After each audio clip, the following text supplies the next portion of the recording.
Women don't wield power righteously. So, this was a topic I actually came up with uh, a while ago, and I haven't really formulated the ideas fully. But the gist of it is a lot of times, especially in the dating market, in the dating world, uh, a lot of behaviors that people do, they go unchecked. Specifically with women, there are behaviors that the guys are expected to just accept, and the woman doesn't necessarily hold herself accountable for these behaviors. The guy is just supposed to take it on a chin, um, and pretend as if it didn't happen, just move on to another person over and over and over again. A lot of women, they don't take accountability for situations, especially if they give out a number and they text a guy and they flake on a guy. A lot of women will flake on guys, and you know the society seems to be set up in a way where a lot of women's moral development is kind of stunted, whereas a man's moral development, just the average man's moral development, there tends to be, it seems to be that men go through deeper stages of moral development, or most men go through deeper stages of moral development, whereas females, their moral development is kind of corrupted, uh, partly by their peers, which is the same as the men, but by society. Society, it it does everything it can to take uh, the need for merit away from women, and especially other groups like blacks, Hispanics, et cetera, et cetera. There, the movement away from meritocracy is kind of skewing people's ability to be moral, um, skewing their ability to make forthright decisions, judgments, focusing on identities as opposed to principles, general principles, focusing on selfish exploits as opposed to how something affects a group. Uh, Now, the reason why I say women don't wield power righteously is because, well, I took an example. So, there's two examples of power when you delineate it from the sexes.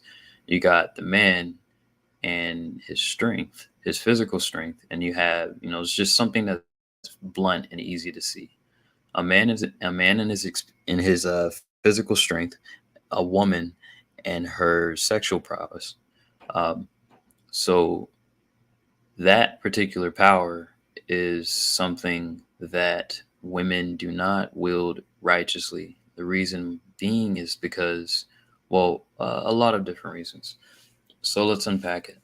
For example, a lot of times when a woman dresses a certain way, she expects that the men out in public will treat her um, the same way, no matter how she displays her power. Now, uh, some people would call this a tyrant in a different context. For example, a king who would expect you to treat him a certain way, no matter how he behaves with his servants, no matter how he behaves with the people he's serving. It's very similar, right? Because the person is in a position of power, and they're using their power in various ways that are either good or bad.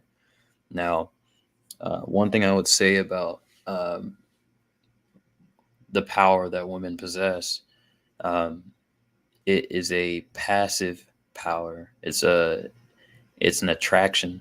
It almost creates, things are drawn to it. Um, so where this becomes so where something becomes righteous is when everything is honestly examined, and other people, their perspectives are taken into they're taken into the picture. um, so um, with the clothing thing, for example, women expect people to treat them the same way, regardless of how they hold themselves. So this mental this way of thinking about things, this way of moralizing is it's kind of underdeveloped. Um, Now that was just one example, but we could look at a woman who hits a man. Uh, a lot of times, if a woman hits a man, or she slaps a man, or she does something, maybe she pushes him or something, uh, we don't expect the man to reprimand the woman in that situation. And we don't expect the woman to need to be reprimanded because we allow her emotional state to override any type of moral compass. So how she feels becomes the moral compass. And that's how everyone we kind of justified to ourselves that she was feeling a certain way, and therefore she didn't need to be held to a particular standard in that given point in time. Kind of like a child, we overlook the the illogicalness, we overlook the the wrongdoing because of the emotional state of the person. And I think this pathway that we have, this desire to protect women, it can kind of create a corruption in morality if it's not curtailed by uh, the respecting society that is associated with this action. So, uh, yeah, to go a little bit further, just slightly further with the idea, because this is just the beginning. I'll probably do 3 or 4 parts with this, because there's a lot to be said on this topic as well.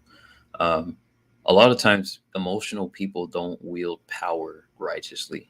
And the reason being is because their decisions are made off of impulse. They don't they don't think things through. So this could be man or woman in this particular case. So emotionally driven people, uh, they don't they don't really think things fully through, and they don't fully abstract ideas to the point where they can be fully objective. A lot of their ideas are very solipsistic, and so how they view the world is through themselves.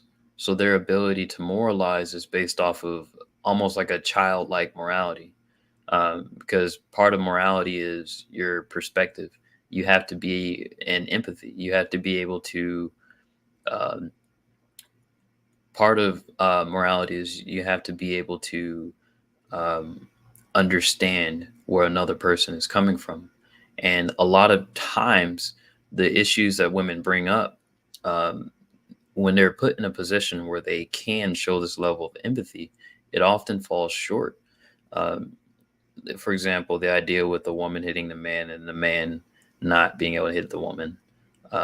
This is kind of a situation where the introspection from the woman is kind of overridden by public response. It's overridden by public consensus. Um, but then the other issue with how a woman dresses, which is the one that comes up the most, you could also go into catcalling, but so how a woman dresses. So let's say a woman, a guy goes, "Oh wow, you look really good today," right? And the woman is annoyed by that. Um, the thing is, she's annoyed that the guy responded to her in a certain way, but she's annoyed while being conscious of the fact that she has power in that particular avenue. Now, what's interesting with this is people, when they see that they have power in a certain thing, I think what makes something righteous is that when they can understand the other side, where the other person is coming from, and they can show empathy, and they can show a full breadth of knowledge, almost a full accountability and responsibility for what they're wielding. Um, for example, if I'm carrying a sword around and somehow I don't know, let's just say I leave it in my closet, but then the door is unlocked and I have a child or something. Um, I'm not really respecting I'm not really wielding that power fully righteously, but and it's probably a slightly different example than what I'm trying to say here.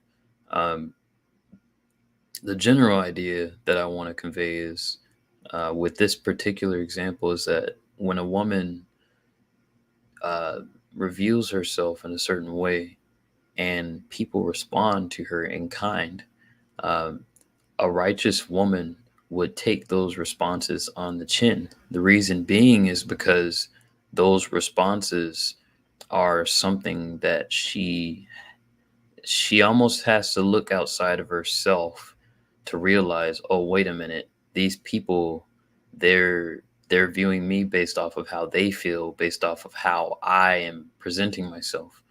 Um, Now, I think a lot of times women, when they get mad at guys who catcall them, or they, say, "Oh, you look pretty today," or something like that, these women are self-focused. They're focused on their own sense of reality, and I think that kind of holds them back from being able to see the full picture.